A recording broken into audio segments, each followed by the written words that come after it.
کبیرہ گناہ پڑھ رہے ہیں۔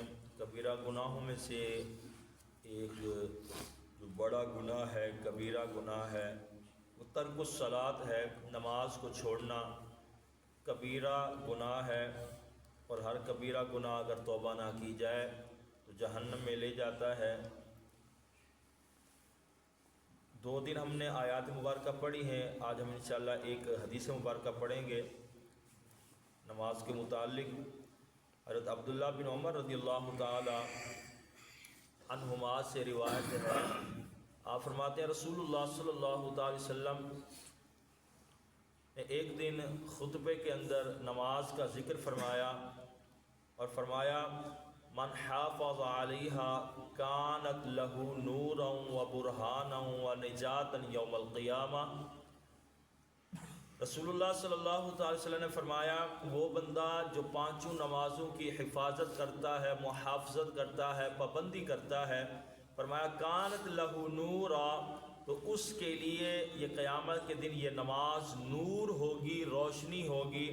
فرمایا و برہانا، یہی نماز نمازی کے لیے دلیل ہوگی، و نجات یوم القیامہ، اور فرمایا قیامت کے دن یہ نجات ہوگی۔ قیامت کے دن نمازی کو جو نماز پڑھی ہوگی اس میں وہ نماز نجات دلائے گی، اس کی بخشش کے لیے دلیل بن جائے گی، اس کی رہنمائی کرنے کے لیے نور، روشنی بن جائے گی جو قیامت کے دن اس کی رہنمائی کرے گی۔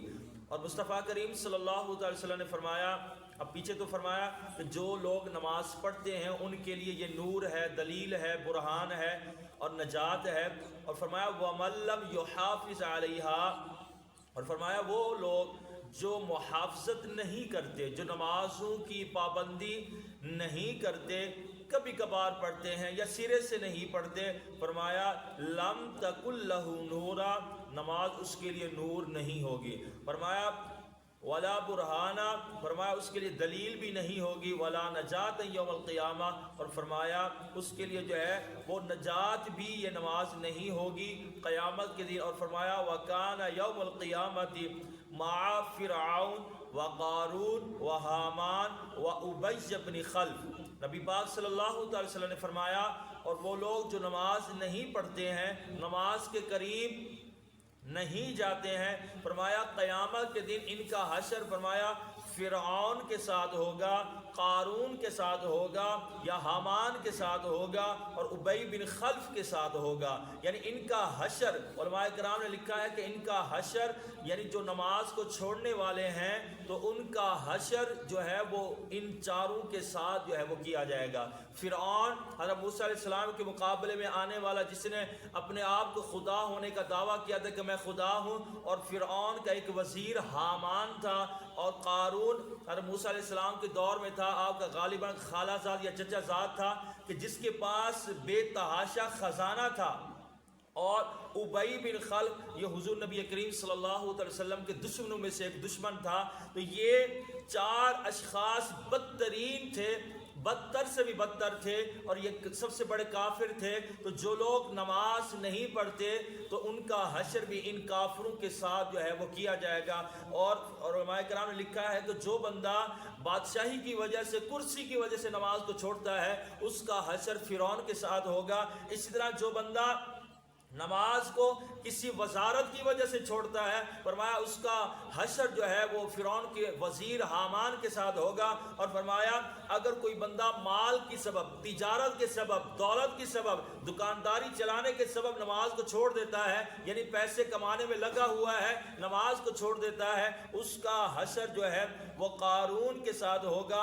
اور فرمایا جو تجارت کی وجہ سے مشغول رہا، کاموں کے اندر نماز نہ پڑھی، تو اس کا حشر ابی بن خلف کے ساتھ ہوگا۔ تو یہ 4 اشخاص، ان کے ساتھ کن لوگوں کا حشر ہوگا کہ جو نماز نہیں پڑھتے ہیں، جو نماز اور نماز پڑھنے کی فضیلت بہت زیادہ ہے، یہ ہم پڑھ چکے ہیں، لیکن ہمارا مقصد ہے کہ گناہ کبیرہ ہے نماز کو چھوڑنا، تاکہ ہمیں یہ بتانے کا مقصد یہ ہے کہ جو لوگ جو ہے وہ غفلت کی وجہ سے، سستی کی وجہ سے نماز سے دور ہیں تو وہ بھی اللہ کے قریب آ سکیں، کیونکہ ہم اللہ کی طرف سے آئے ہیں، اللہ ہی کی طرف جانا ہے۔ اللہ نے ہمیں صرف اور صرف اس دنیا میں جو ہے وہ اپنی عبادت کے لیے، اپنے یہاں سر بسجود ہونے کے لیے پیدا کیا ہے۔ اگر ہم یہاں آ کر اس ذات ذات کو بھول جائیں جس ذات کے لیے ہم یہاں آئے تھے.